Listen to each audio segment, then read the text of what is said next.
How many times must a person notify the city that there's a pothole in their alley before it gets filled? That's one thing where we want to work on is public education on how to better provide the service to you guys. And obviously, if you've called several times and it hasn't gotten taken care of, that's not good. And so that's something we want to make better.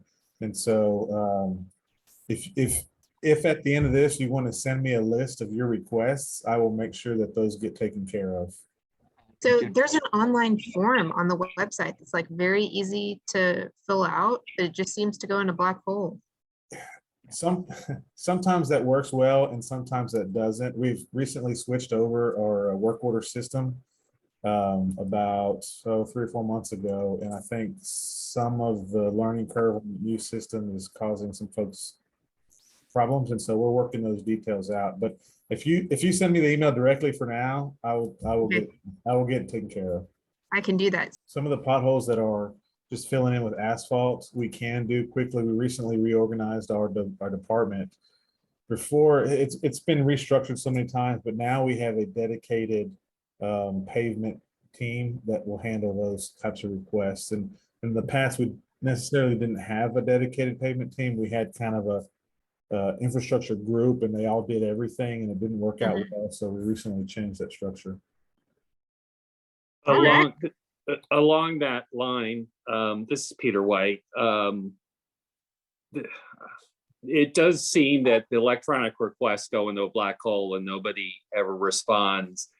I don't know if you're aware that I guess the city hires some contractor to pull up all the, I call them reflectors, all the stuff on the bike trails that are on Riverchase Drive.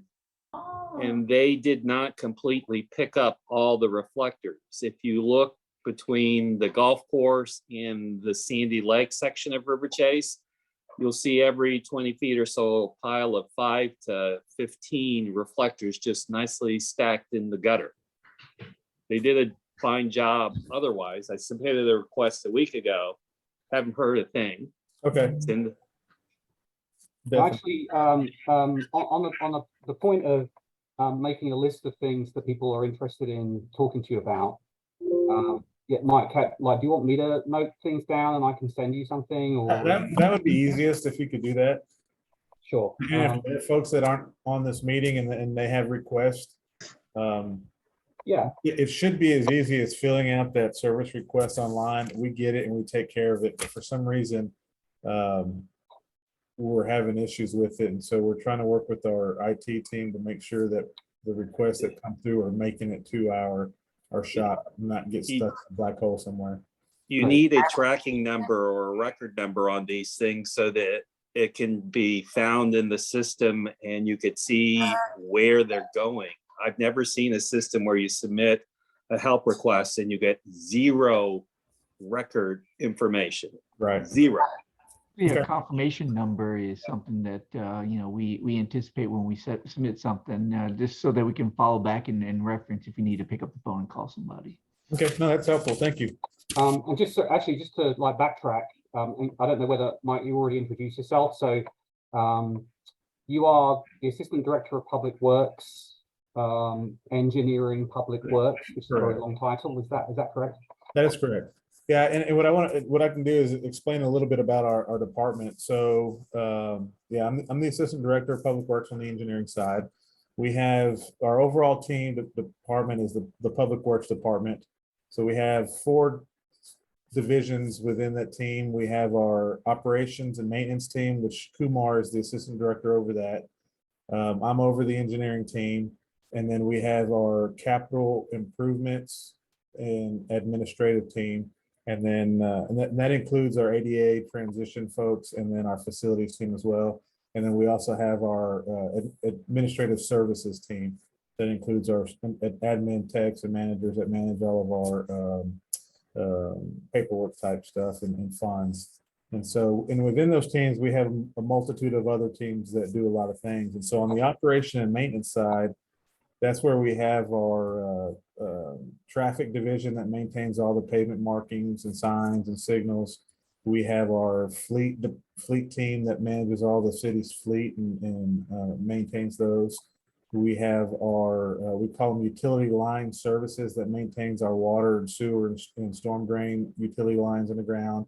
They also maintain our fire hydrants and that sort of thing. We have a water quality division that maintains our lift station and pump station, and then all the water quality that goes with that, as far as sampling water, making sure that our drinking water is good.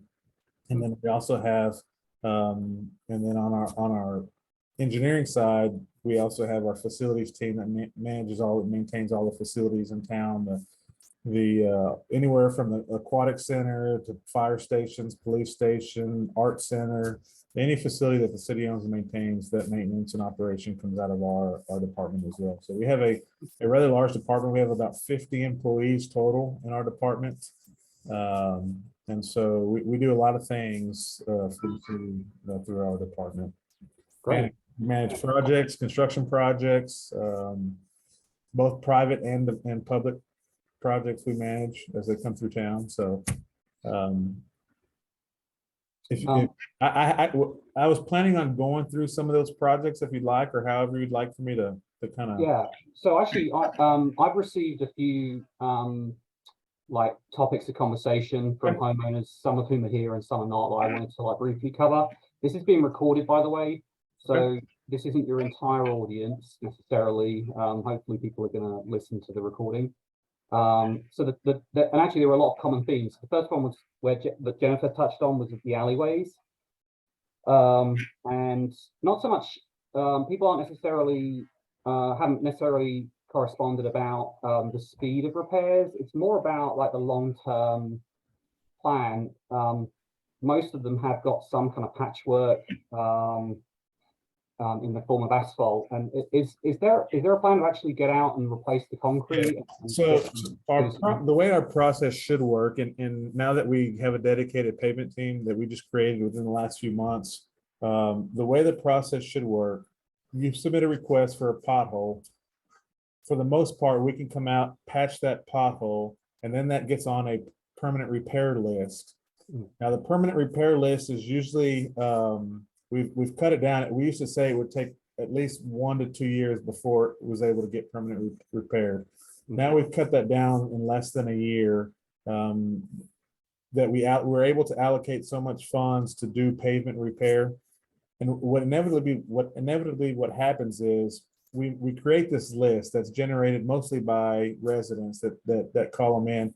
We generate a list, we go out there, and when we get out there to repair something, it's either a little bit bigger than what needs to be repaired, or it makes sense to go ahead and do more than what the original repair was. And so, or a lot of times when we're out there, a resident will say, well, why don't y'all take care of this while you're here? And sometimes we do, and sometimes we don't. And so what happens is the funds that we have allocated for that budget year don't go as far as we would like them to. So sometimes some things get pushed. Fortunately for us, we have a council that understands that we need to fix some of our infrastructure and we need to get it taken care of. And so we've been able to get additional funds through quarter-cent sales tax and other things where we can get the majority of our pavement repairs done within a year's time frame. And so our pavement management team, Frank is our contract manager over that team. He's got a pavement crew and he manages outside contracts that do the repairs. And so the majority of the larger repairs are done by outside contractors, where we provide them a list of areas that we need to get done. They'll come in, they'll knock them out. Our internal teams, we just have a team of 4 that do pavement repairs. And so we don't have a huge team. And so those guys, they do the smaller repairs. They're the ones that will go out and do the potholes. We try to shoot for a 24-hour period. Sometimes it takes longer. Obviously, if the request gets stuck in a black hole, we don't see it, it doesn't get done that quick. But the idea is, if we can get to that 24-hour turnaround for potholes and then put that temporary pavement repair on the long-term permanent repair list, and that it gets done within a year is our time frame. And so that list is it's a rolling list. The other thing we do is, in the past, every 5 years, we have a company come and drive every single street in town and alley in town, and they provide us a condition assessment, a pavement, it's called a pavement condition index, which is a scoring it's similar to the scoring in school where you got A, B, C, D, or F. And it corresponds to that type of rating. And so all the F, B, and C scores are the ones we obviously pay attention to. A and B are ones that we need to make sure we maintain so they don't become C, D, and Fs. F, as of right now, we do not have any F streets left. We've repaired or replaced all the F streets. We do have some Cs and Ds that need to get repaired or replaced. And so we have those on a list to work. And so every 5 years, we have been doing that assessment. We are working, there's newer technologies out now where we think we can get that done on a more frequented basis so that we have a more real-time pavement condition assessment. And so we're working through that right now to have that program to where we can have more up-to-date pavement condition, because obviously 5 years, a lot of things happen in 5 years. Pavement changes in 5 years, especially with the drought conditions that we have, and then we have this wet rain event. That pavement moves a lot, but subgrade underneath swells and shrinks a lot, just like your home foundation. And so we have the same issues with our roadways where we have roadways cracking and falling apart because of the subgrade conditions. And so we try to stay ahead of programming out our pavement conditions and when we need to replace, rehab, or completely reconstruct roadways. And so we have a running list of a lot of streets that are on that list right now. Would it be right to say that the roadways are prioritized over alleyways? There's two separate lists. We have two separate lists for roadways and alleyways. And they're kind of programmed differently in the fact that our alleyways can be reconstructed a lot, as far as complete reconstructed a lot easier than our pavement, because when we get into pavement, sometimes we have to replace water, sewer, storm drain. Our alleys don't carry any of those. Most of our utilities are out in the street and not in the alleys. Now, the franchise companies, your cable, your electric, your gas, those sorts of things are in the alleys, and they do get in the way. But alley repairs is usually just a pavement replacement, and some of the other repairs are more infrastructure than pavement related. So alleyways tend to be easier to get in, repair, and get out. The struggle we have with alleys is the access, because obviously most homes have alley access, and getting in and out of your home, we have to shut the alley down in order to do the repair.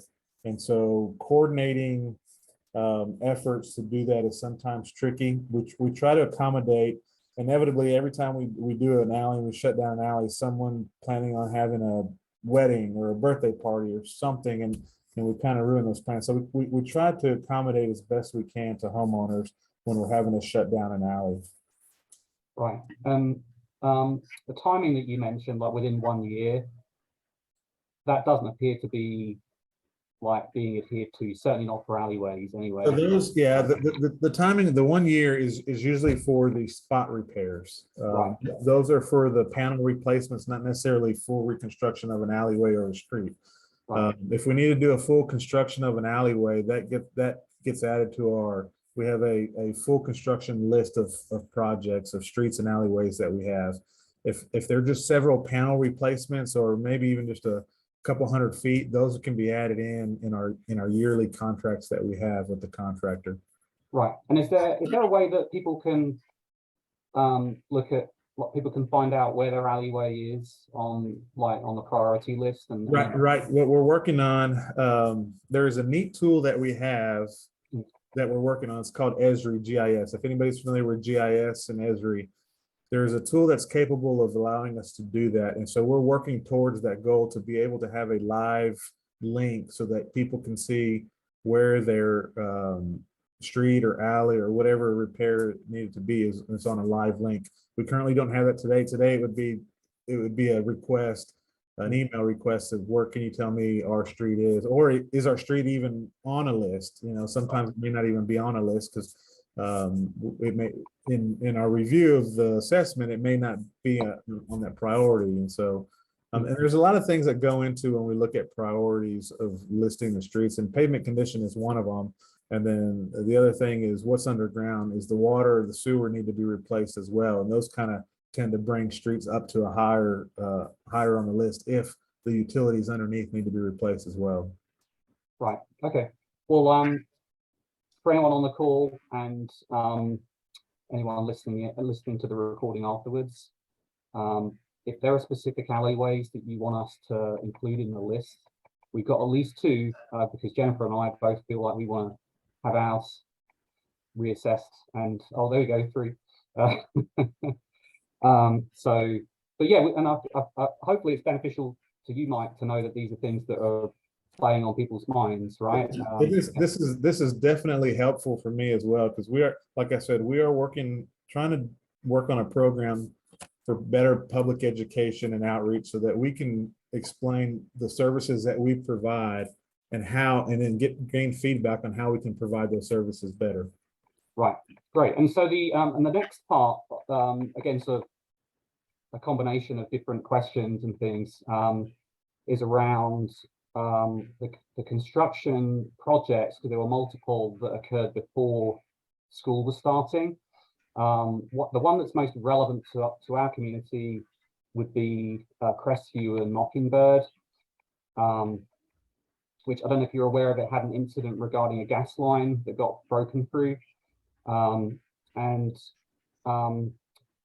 guess there are several parts to it, but just starting with, there seemed to be some issues with timing and even the competency of the contractor that was involved in that project, because this first-hand account, someone from Atmos told me that they'd broken through the gas line and decided just to fill the hole in and hope that the problem went away, rather than mentioning it to the fire department or to Atmos.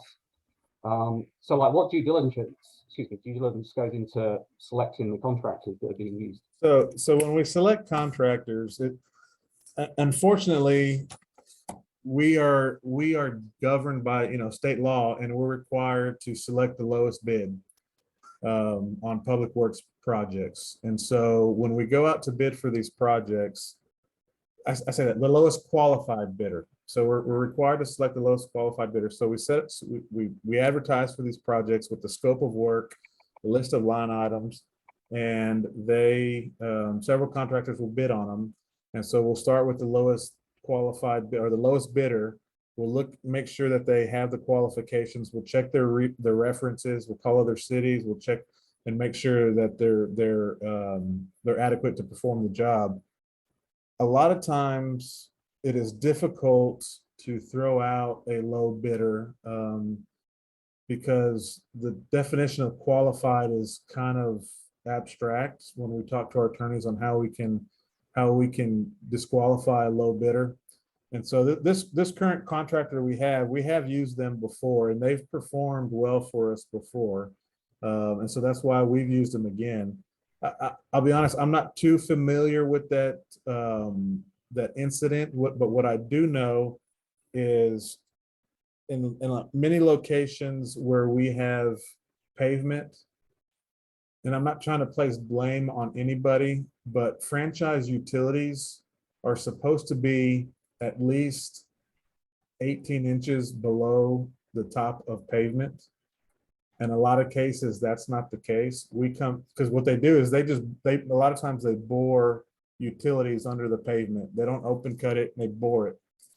And when they submit us plans, they say they're going to be at least 18 inches below the pavement.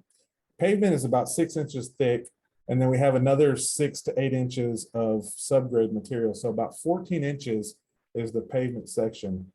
So franchise utilities are supposed to be at least 18 inches below that.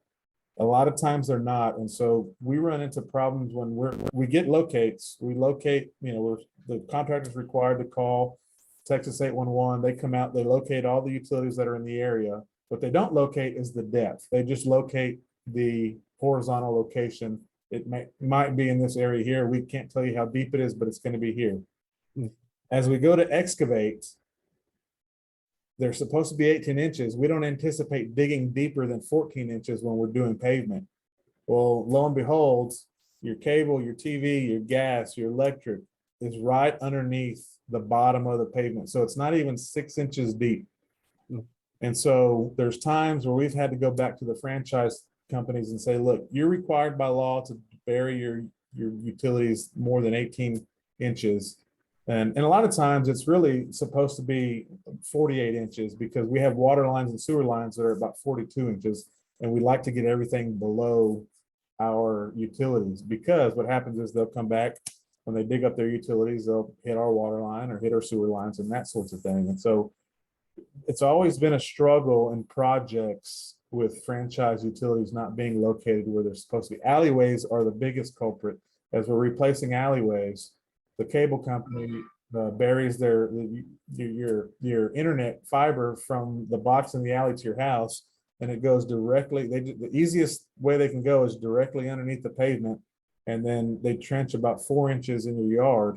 And so whenever we start ripping out that pavement to remove the concrete, we hit your internet, and so now you're out of internet service, and so it disrupts the customers, and then it disrupts the company that installs it. And so that particular incident at Crestview, I'm not sure exactly what happened. My understanding is that gas line was shallower than it should have been, but as far as a contractor trying to cover it up and not hit it, that definitely is not something we would, is not the right thing to do. Right. And as far as the timing of the construction, the intent was to hopefully get in and out before school. It was supposed to be done this summer to get in and out before school started, and I don't think that particularly happened. It wasn't as quick as they were hoping. And then with DART working in the same area, and then that development happening, there's I guess some sort of building or structure being built there at the corner. I forgot what they're building there, but there's something being built there. Along with DART, there was some coordination efforts that got mishandled. Right. And I guess, and just because I want to try and give other people a chance to ask anything that they have, it's just around like the quality of the work both there, and also that's away from our association. Another one that comes to mind, just because I see it every day, is Moore and Sandy Lake. That one in particular, where there's a sideways slope in the middle of one of the lanes that seems like it could even cause an accident. And on the one at Crestview and Mockingbird, I don't know what order this happened, but it's like kind of a patchwork of stuff, and a new hump has appeared there, which I don't think was there before. And they added a hump sign even to it because I guess of the severity of it. So like, was that deliberate, or is that like it's a result of the surface not being level, and so they've kind of had to take. You said there's a hump on Mockingbird? Yeah. There's now a sign to represent it, so I'm assuming the hump's staying. I know Falcon had speed humps. So the humps on Mockingbird, it's possible. So whenever we reconstruct a roadway and there are sidewalk crossings or mid-block crossings, so there's ADA requirements, accessibility requirements when you have a crossing across the street. And the requirement is you cannot have more than a 2% cross slope. And so a lot of times as the road's coming up, and if there's a walkway crossing perpendicular to the roadway, we have to flatten out the roadway to get that 2% cross slope. And then it creates a hump. If you've ever driven down, and I haven't been Mockingbird, and so I'm not sure that's what this is, but if you've ever been up here by City Hall on Town Center Boulevard, it's kind of behind Wendy's going from the YMCA up to the Tom Thumb parking lot behind Wendy's here at Town Center Boulevard. It's an uphill climb, but about midway, and then it flattens out and then goes back up, so it creates a hump, and it's because there's a sidewalk crossing there, and you have to have a 2% cross slope when you're having a sidewalk crossing. And so I'm assuming, I haven't been out there, like I said, I'm assuming that's what that hump is for. Is it's a sidewalk crossing. There may be a mid-block crossing, or there may be a stop sign where there's a crossing there. But I do know they're not done on Mockingbird. They still have a lot of areas to complete. I believe the contractor is jumping back and forth between projects, is my understanding. And so they're not completely done on Mockingbird. Right. There is actually a crossing there for the first time ever as well. So perhaps that's what. That's probably what it is. So we only have a couple more minutes. Does anyone else have a burning question that they want to put to Mike before we have to head into the meeting? And I will say, feel free to email me directly if you'll have any questions about anything, questions, complaints, concerns, and if I can't answer the question, I will definitely get the right person on it. So some of these projects you mentioned I'm not directly involved in these projects, and so from this conversation, I will get with the project manager over these projects and have these discussions with them just to get some clarification on maybe the incident with the Crestview and the gas company, and then some clarification on timing of Mockingbird and those sorts of things. Yeah, no, that'd be great. And I'll the plan will be that we'll get a bunch of questions to you, and then I'll make sure that the answers are all sent to everyone in the community via an email, and I can put your email address on there if that's okay, Mike. As long as you don't mind. That's perfectly fine. I'm here. I'm here for whatever needs you'll have, and hopefully we can improve on some of our services that we're providing. And then I think from my point of view, that's it. So unless anyone else has anything, like I said, burning to put to Mike, we can move along to the meeting. And thank you so much for logging in and being in the line of fire. Yeah, no worries. That's what I'm here for. Thank y'all for having me. Mike, thank you so much for joining. I'm sorry I led straight with, what about my alley? I'm still at the office. I moved straight from one Zoom to the next Zoom and just got right to business. But we do really appreciate you coming. Maybe you guys can just put a banner on the website that says, you know, call to follow up and make sure we got your web. Those are all good ideas. I'm going to follow up tomorrow morning with our staff and figure out what's going on with our requests.